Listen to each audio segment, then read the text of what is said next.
I would like to go back to the decision on the VAT on the 1st of March, and Deputy Howlin has raised the number of signatures that have come in, and you've pointed out that the Minister has been in touch with the Revenue, but they're adamant it's their decision.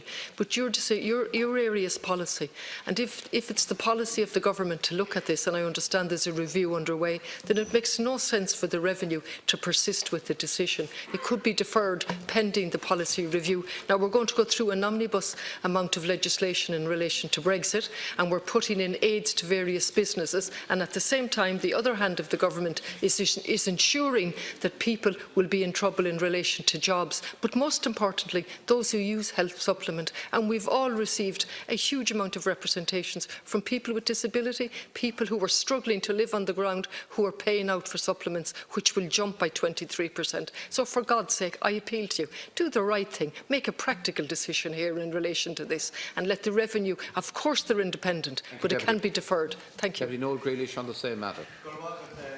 Taoiseach, this is causing a huge concern and worry to the thousands of people around the country who take food supplements to relieve health conditions and maintain good health.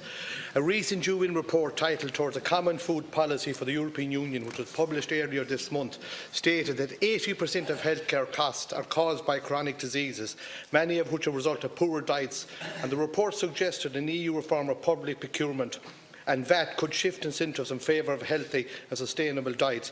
Recently, Taoiseach, your Minister Heather Humphreys and Mairead McGuinness MEP opened a new 500k facility for Revive Active of Mullingar, employing up to 35 people.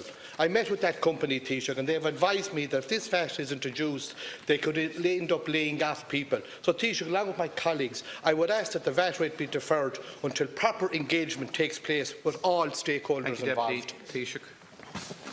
I'm afraid, Ken Corley, I can only give the deputies the reply that I gave earlier. This is a matter for Revenue.